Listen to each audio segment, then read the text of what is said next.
Greetings guys, welcome back to my channel. My name is Monette and this is my channel, Evolve with Monette. For those of you that are new here, I'm a professional intuitive empath and I am a survivor of narcissistic abuse, like many of you here listening. I survived narcissistic abuse. It started with my father and it carried on to many of the pivotal relationships, all of my quote-unquote best friends, all of my quote-unquote partners, not all of them, that's not true. Many of my best friends, I had it there. That dynamic was an interesting one. And these were all really just narcissistic people that were attracted to me because empaths and earth angels, we attract that kind of energy because people see the signature on us, the energy signature of people pleasing, of codependency, and the rest of it. I want to tell you to choose gently this morning the people that you allow around you, because a lot of us are still living in trauma responses that we learned for coping mechanisms. One of them being navigating people, where we anticipate every single thing that the person may need or want, and that where we may actually put ourselves into a place of discomfort to try to make someone else feel better. Where did we learn that skill from? We learned that from our initial connections with whatever narcissistic parent began our journey down the lane of empathy, right? So when I say the lane of empathy, the reason that an empath is created isn't because we just want to be the nicest person in the room.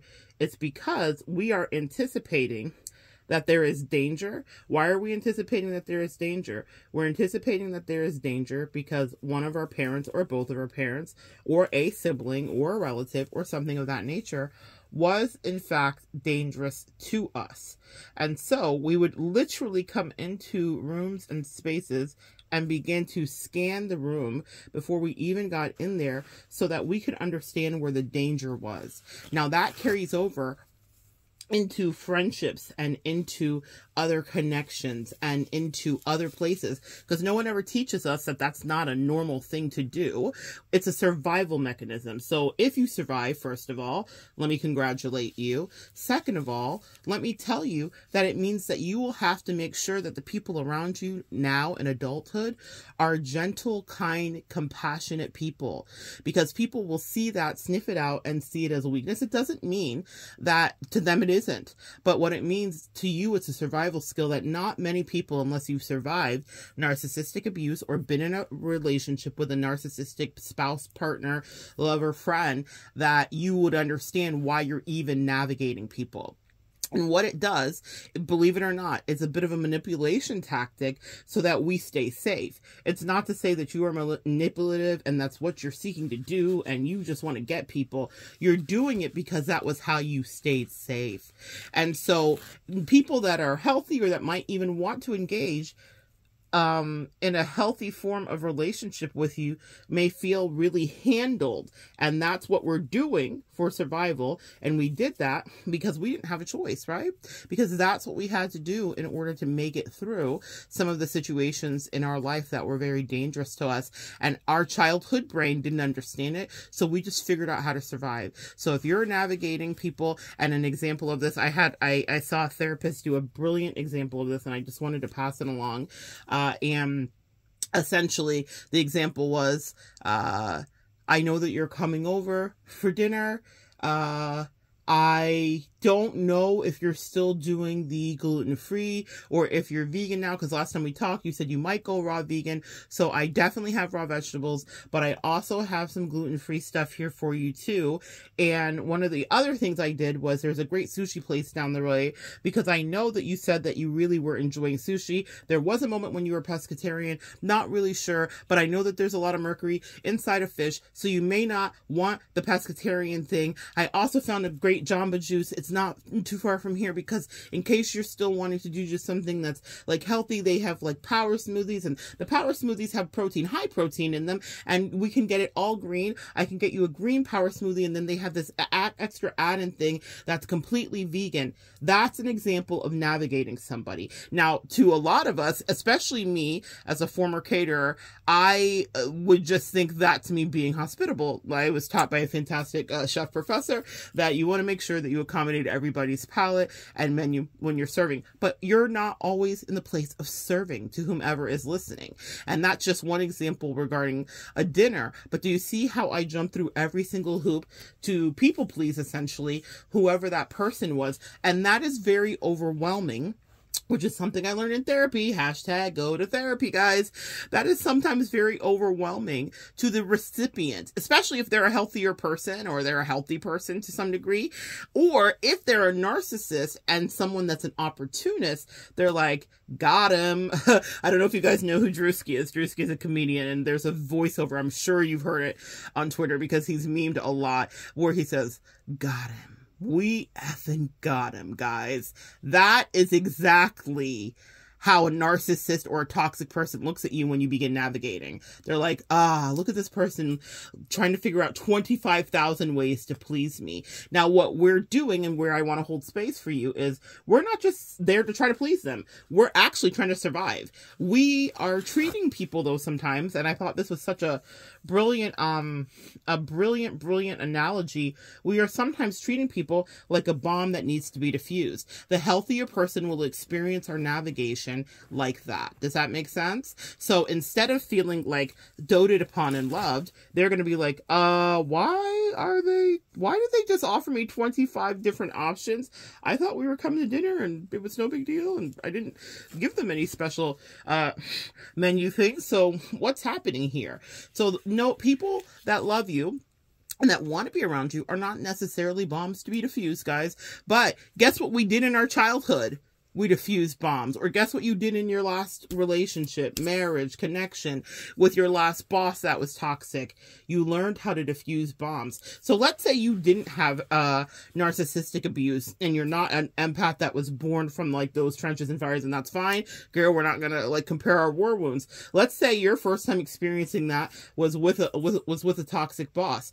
But then you began to learn those coping skills of survival when you would go into the office. So now you're volunteering to do the extra thing. Oh, it's okay. I don't mind staying extra. I'll do this extra thing. And how can I help? And I came up with a whole new system so that this will help everybody in the office. You're doing things that nobody asked for because you want to be seen as a valuable asset that's not going to be dismantled yourself and tossed away. That's why I'm saying choose gentle people that will love you and not want to capitalize or be an opportunist about that. Navigating people is one way that we are operating out of our childhood trauma. Another way is the people pleasing, which you guys are very familiar with, where you go above and beyond, and it's like you're doing it because you want to control the response of how someone is going to feel about you.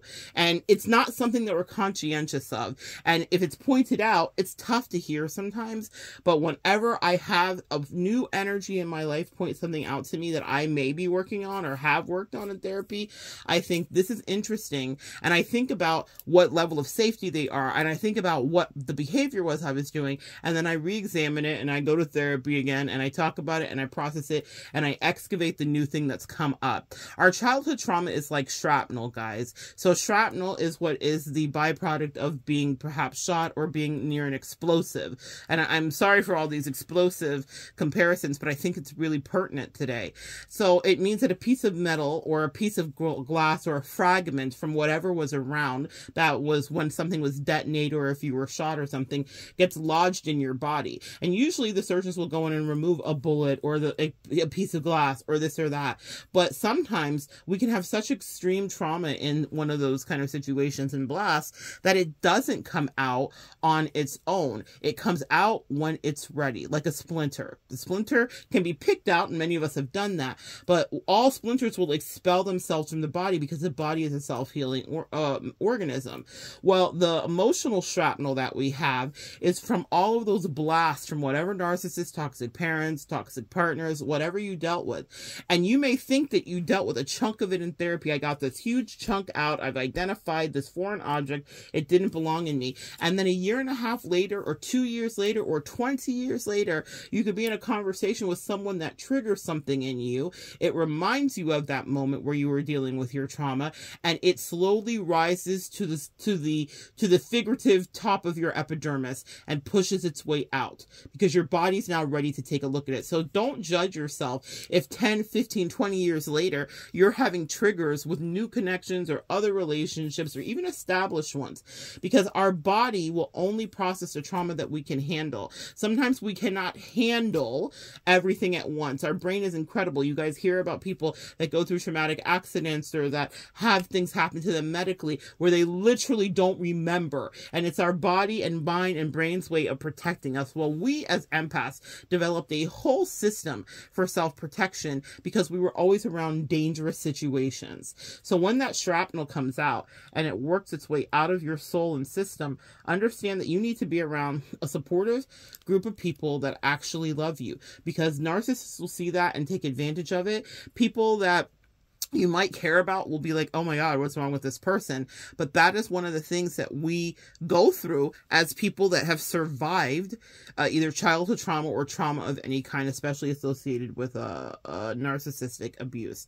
So the navigating people, the people pleasing, and you know, here's a way that I notice this in myself, even when I think that I'm in my most healthiest state and I'm like, I'm just doing the most amazing thing. Well, guys, I said it again. I'm a chef. I really care about people. I really care about, you know, everybody having like a great time. Chefs, well, listen, when I was in my prime with this, okay, I literally retired at the beginning of the pandemic, and I have not catered a thing since the beginning of the pandemic. That was my last wedding at the beginning of the pandemic. But let's say I'm hosting someone.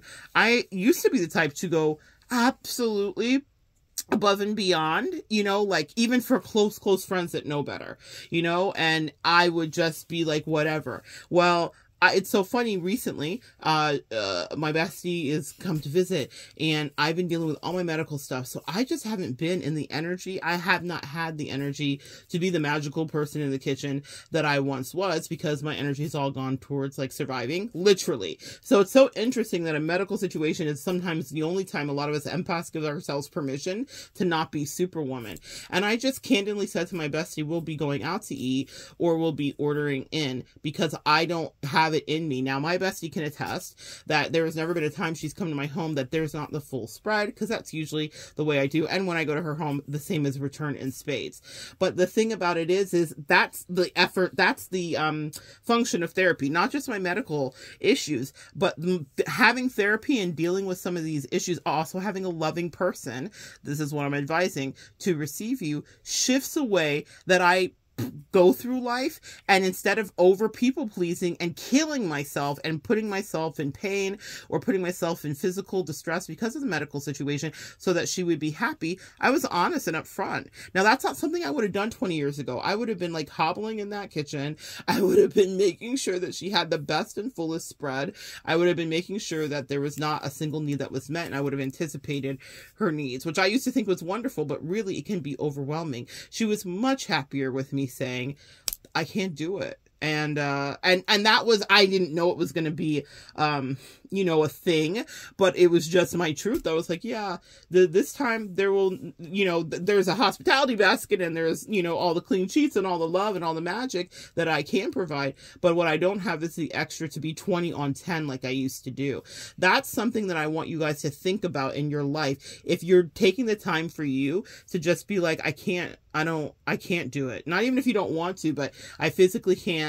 And I need you to understand, because I would have overridden in the past, pre-therapy, my own needs so that she would not see me differently. That's how we try to control narratives. And I want to be really honest about what we do as empaths and as recovering people pleasers and codependents, right? Oh, here's another way where I didn't get it right, and this is years into my life, and after much therapy, I'm hosting some clients. I was in Atlanta several months ago. I was up there to facilitate like a retreat. Like I was hired to do the readings at a spiritual retreat, right? So I'm doing that, and I have clients in a lot of the cities across the country, so it's so good when I get to travel to get to meet up with you guys. But what happened was a few of my clients came over for readings, right? So I had had my whole little reading station set up and all of that. And they were just supposed to come over, and it was supposed to be like a really low key, like just a little low key night. We were going to do like a little fire pit, whatever, all that stuff. Well, I put out this huge charcuterie spread that literally could have fed, I don't know, 40 people. I'm not even exaggerating, maybe 30 to 40 people, because when you cater, you think about that, like how much of this do you need, how many pounds of that. You don't think about like a bag of cheese is nice. You think about like, I need this many pounds, this is this many servings, this many boxes of crackers. And I was shopping with someone who was watching me like throw it in the cart, and I was literally utilizing my personality as a distraction. When I say my personality, there's a part of my personality that I would identify that likes a bit of luxury, right? So you guys all know we have different placements in different houses. Well, I have a moon in Taurus, which means that I really love to make comfort and sensual things available to everybody in my life. I want everybody to have luxury, and Taurus is ruled by the 5 senses, meaning they're very attuned to taste, touch, smell, feel, hearing, everything. So I want to set a mood whenever I'm entertaining. So I chalked it up to that. But upon going to therapy, I examined that moment because I realized that that was still a piece of shrapnel in me. It was over the top, and it was costly. And the person that I was shopping with was like, "What, do we need all of that?" Because it was fresh eyes on me. Do you guys see what I'm saying? Now, it was kind. It wasn't any kind of judgment. Well, I'm sure there was judgment. But what I mean by judgment, meaning she was observing and making a judgment, but not judgmental. Does that make sense? But she wasn't wrong. And it caused me to reflect and to say, you know what? That's really interesting. But this is how I do. So I had made the excuse in my mind because of my people pleasing and because of my trauma. I know you're thinking a charcuterie board and trauma. Yes, they do coincide.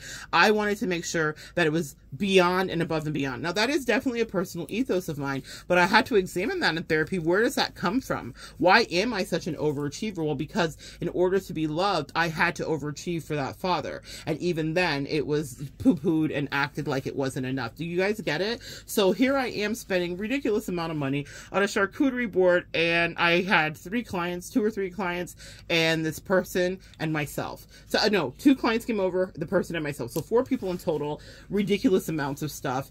I will see if I can find a picture of it. I know I just switch phones and stuff, but I know I have a picture of it somewhere. And if I can find a picture of it, maybe I will post it on my community page as an example for this video.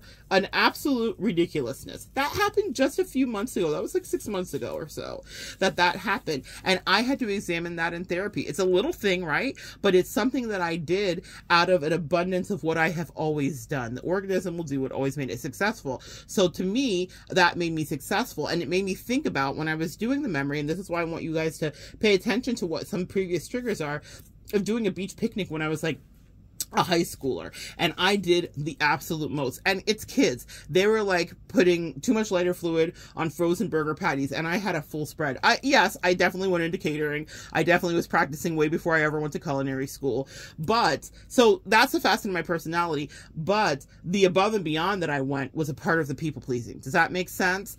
And in retrospect, I realized that that's one of the first moments that I saw other eyes on me that didn't have my issues and my traumas. And they're like, what are you doing?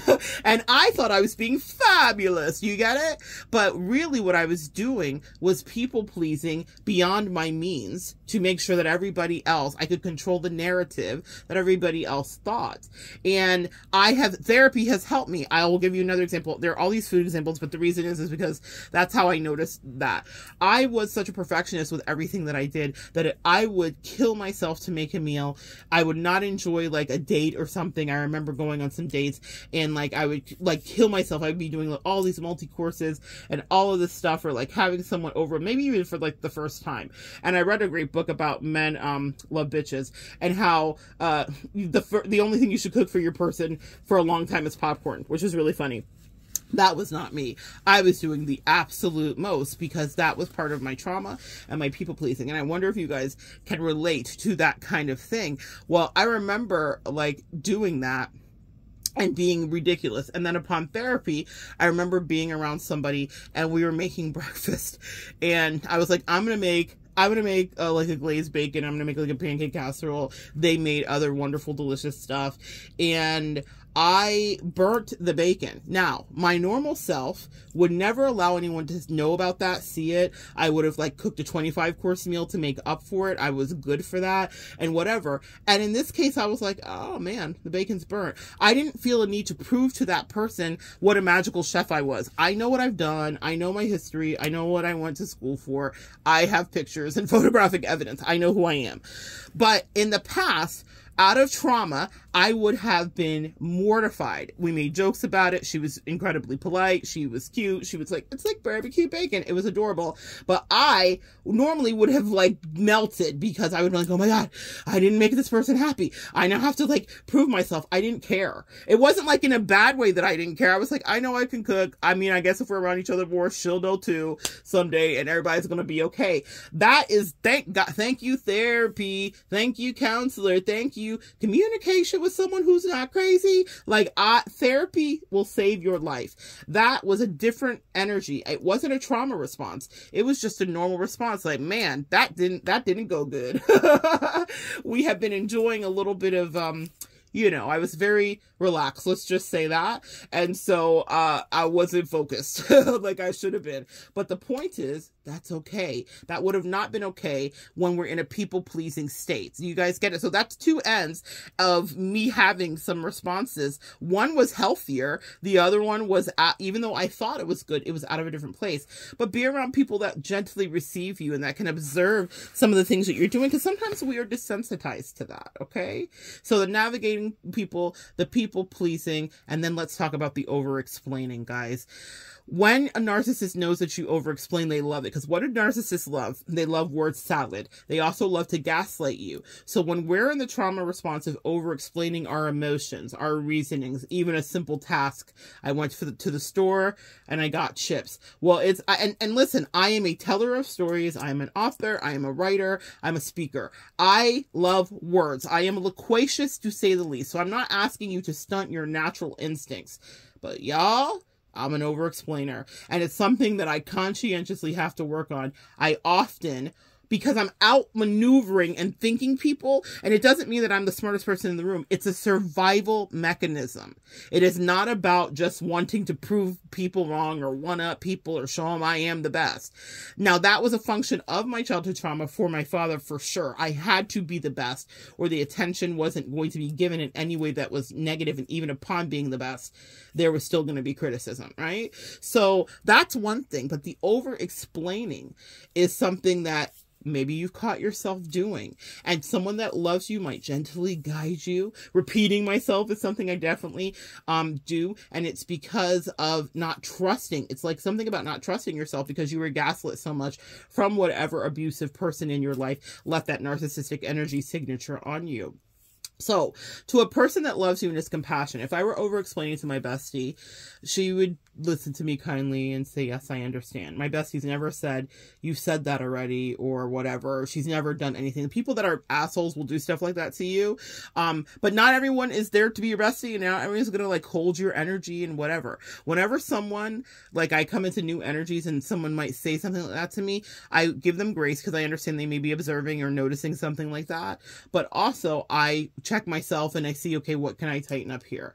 When we're over-explaining to someone that loves us and cares about us, they may gently guide us back, because what we're seeking is, one, validation. We also want to make sure that they understand every single thing that we're thinking, and what they may not understand is we came from places out of trauma where we had to do that in order to seem like we were not going to be on the chopping block or made to walk the plank or be ostracized from the family dynamic or the relationship dynamic. There are reasons, and everyone's not our therapist, y'all, so everybody doesn't understand where that comes from, and sometimes we don't understand where it comes from, and that's why I'm talking to you, because for the 20 of you that might watch this video, maybe 3 of you know exactly what I'm talking about, and you will be like, oh, and let yourself off the hook. You're not a bad person, and your over-explaining is a function of survival. Again, congratulations. You created something out of nothing, a survival mechanism that wasn't taught to you, that got you through life, but now it's time to adjust so that you love yourself and it causes you less strife.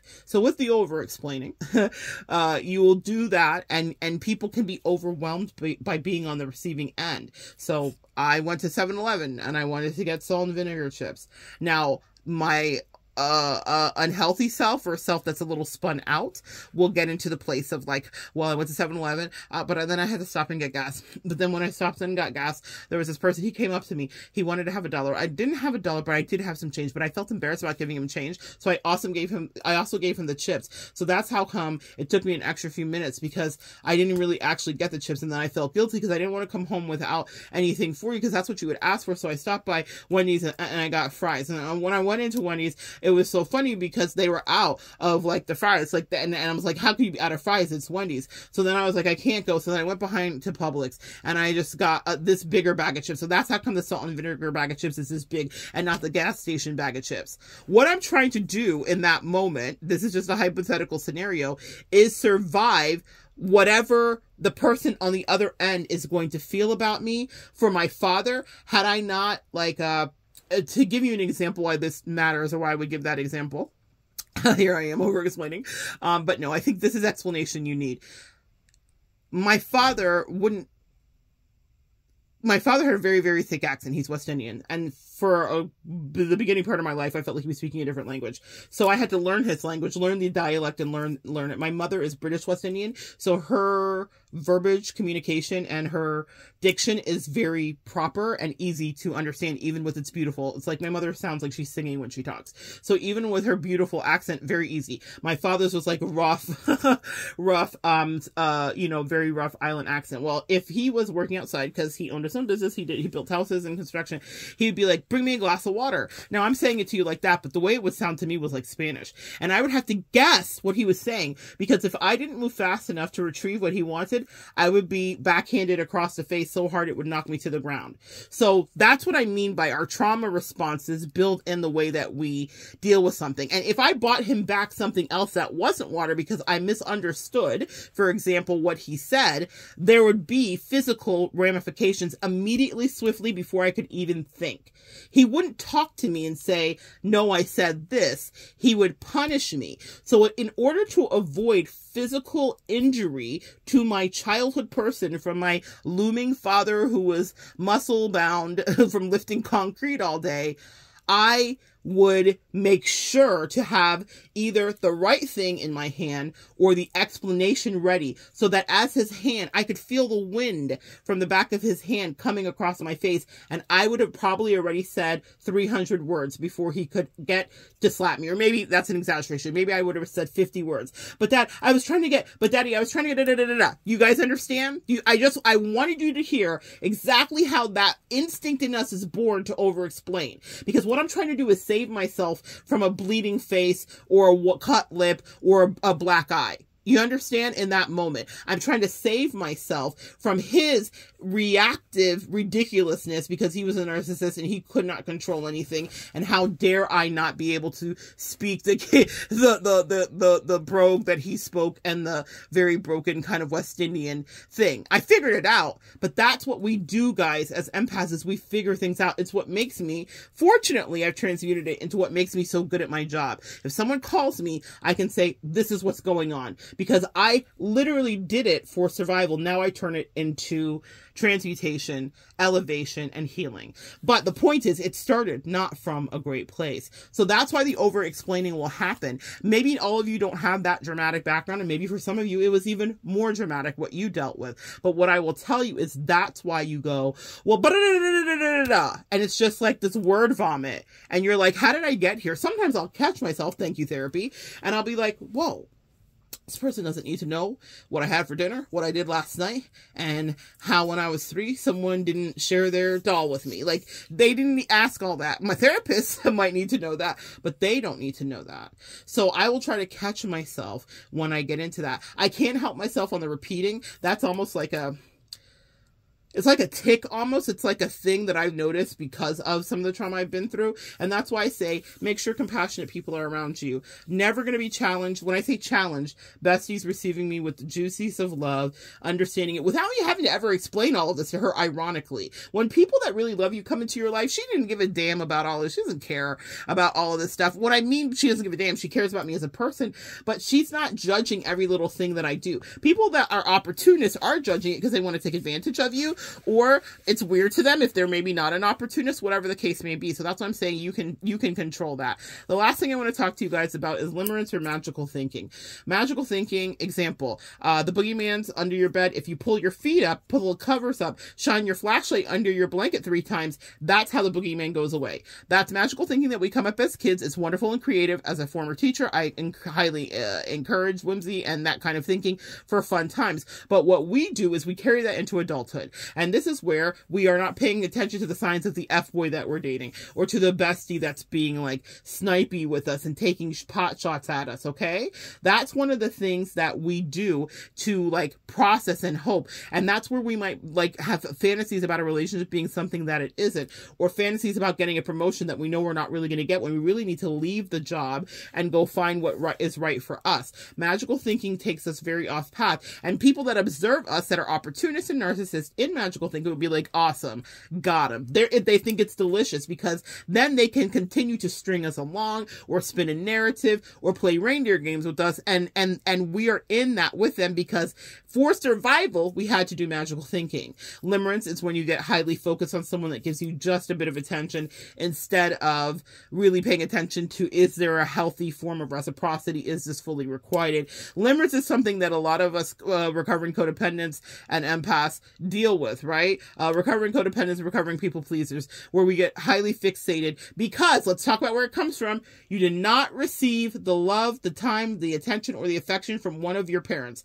Your mother was a narcissist. She was absent. She was neglectful. Your father was abusive, or flip it and reverse it. But somebody that was a pivotal adult for you did not give you what you needed. And so you will attach to toxic, bare minimum shenanigan relationships that are not even feeding your soul, because you already know how to fix your soul, feed your soul, over-explain your soul, navigate their soul, figure out what they need. Why did you do that? Because you knew how to do it from childhood. Someone needs to hear this today. You knew how to do it from childhood, and so then you carried over to these bullshit relationships, and you're like, oh my gosh. And then you look up 2 years later after some therapy, and you're like, this doesn't fulfill anything that I need. I found myself in connections, relationships, partnerships with people that weren't fulfilling needs. It wasn't until I got into therapy. I was already in them. I was in them. I was in it.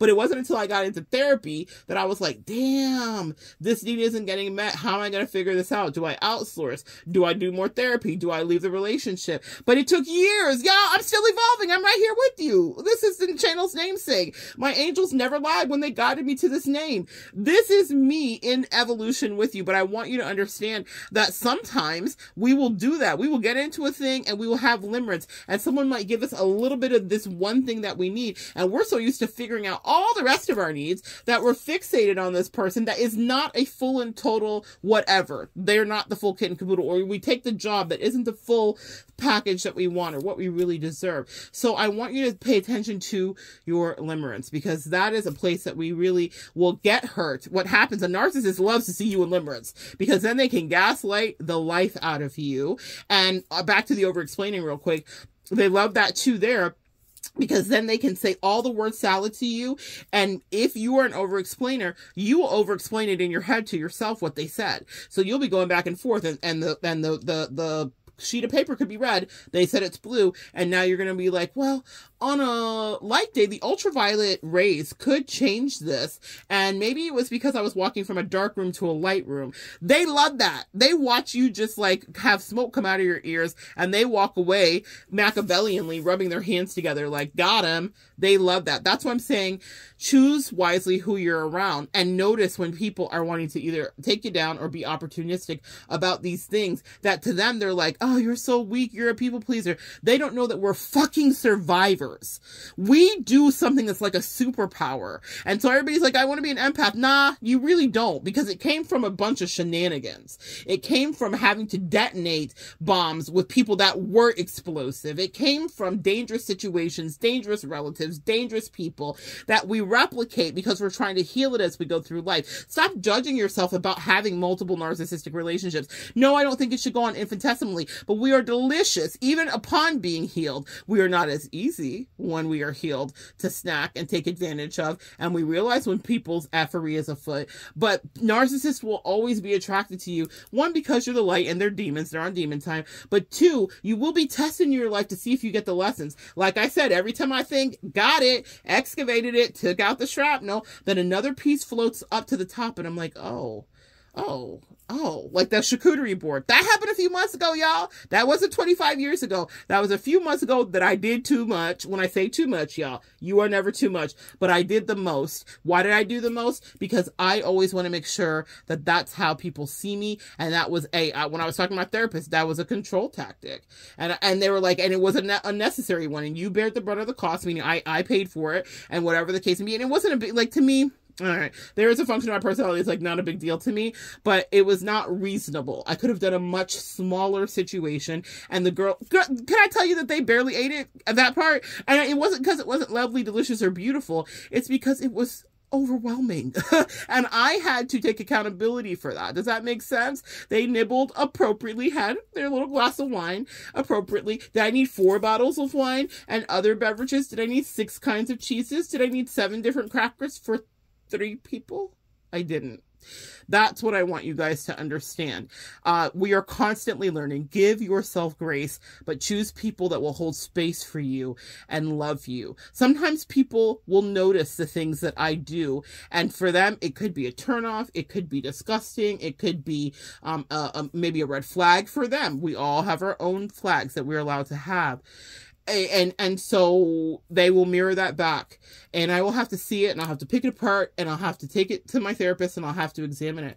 But what I will tell you about that is they're allowed to have their response. We're all humans. You cannot control how someone's going to respond. But what I pray for you, and what I prayed for myself, was someone that would see me and not be in judgment of what's happening, but understand that I'm just surviving and trying to navigate, but not navigate them. I'm trying to still navigate my way in the world. And that's a thing you can do. Some people will not understand it. And some people are healthy, so what you're doing may seem like a lot of energy to them. And whenever anyone tells me that, if I hear words like you're a lot or too much, it's a red flag for me, because I understand that maybe they have healed their own trauma in a certain way. They may not receive me in a way. Maybe their flags are going off for their own safety. Like, this person is going to be a lot for you to quote unquote manage yourself, right?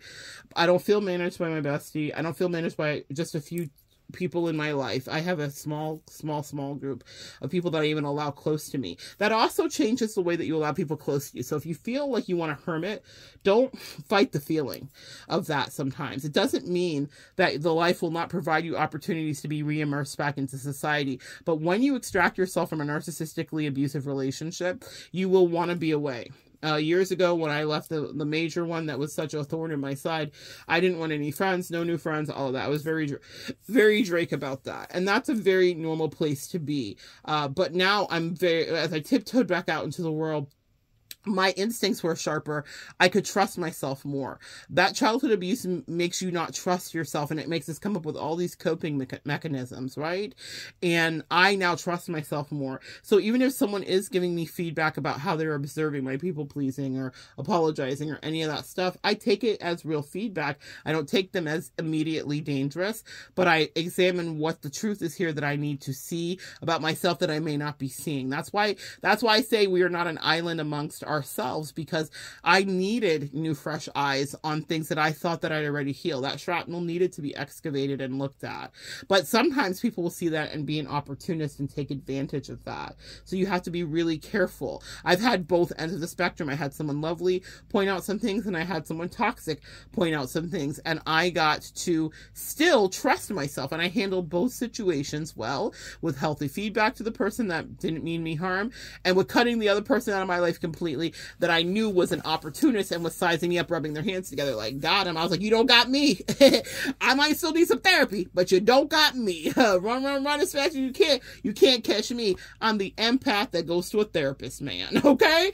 That's me. So I want you guys to take that with you. Be careful about the people that you let in, because if someone is constantly pointing out chinks in the armor, it means that they might want to sin. And what I mean by that is they might want to get you. And I'm not trying to make you paranoid, but there's a reason we have the superpower of perception and reading the room and seeing where the danger is. The toxic person I cut out was a danger. The other person was just a person. And I don't feel in that regard of their observation of me that they were dangerous. Could they be dangerous in other ways? Perhaps. But what I'm saying is that I knew that I wasn't being just quote unquote picked apart. I knew that someone was observing some things that were going on from my heart. And with some people in your life, that will not be a thing. Bestie is just a full embrace energetically. I care for you. I'm here for you. And I advise you guys to get that in your life or manifest it. It's something you can't just pull in. I couldn't have built her. She arrived when I was ready, when therapy was done, and when I decided that I deserved to be loved. Right? Because a lot of us will push away healthier relationships and chase after ones that are toxic AF. And what I did was the opposite. I ran from one that was toxic, and I stood still, and I saw if the woman that I cared about, that I recognized when I met her, also felt the same about me, and she did. And words were said, communication was had, and behavior was put behind it every step of the way. That's what you're looking for in your healthier new dynamics that you create. You want to see actionable steps of consistent, committed energy from the person like I received from my bestie. Even when I was in a low vibrational state and not healthy and wanted to push her away, at the very beginning, she called me on it very powerfully and was like, I'm not going anywhere. I see you trying to push me away. I see you trying to quote unquote break up with me. She's like, I'm not going anywhere. I never had anybody want to stay, because as empaths were coming from toxicity where people were always like running away, or we were pushing people away from being people pleasing, or whatever the case may be. And I didn't even feel like I deserved someone to stick by me, even though I had run from the toxicity, nor did I trust anyone. That hermited stage that we talk about, I was like, I don't even want anybody around me, like for real. But she was dispatched as an earth angel to me. That's why I always say what you give out will come back to you guys. I couldn't even handle how good her love was. And now I'm comfortable with it, and it's safe to me. But she treated me like I was an abused animal, and I was. And she knew that I might bite her. And I didn't bite her, but I definitely snipped at her a couple times because she scared me, because I didn't know what love felt like that was coming from a place of safety. And so you guys will have to give yourself time to re-immerse back into the world. See, it'll feel good to insulate for a while, but I'm telling you, we learn our best lessons in relationships. I'm a high proponent and advocate of relationships of all kinds, because that's where we really do the grind of working out some of our stuff. Had I not had those new one toxic, super toxic, and one, regular connection come in, I would not have gotten new views of myself, because my bestie, I already know what my reflection is with my bestie. Does that make sense? So those new soulmate connections let me look at myself differently, how I could come off, how I could be intimidating out of self-protection, how I could be evasive, or how I could over-explain or be people-pleasing or apologize. And you see, I got to see myself in a broad spectrum, but that wouldn't have happened if I wouldn't allow people close to me. I want you, in conclusion, to trust what you've learned in your journey. Trust your discernment. You're wiser, smarter, and faster spiritually than you used to be.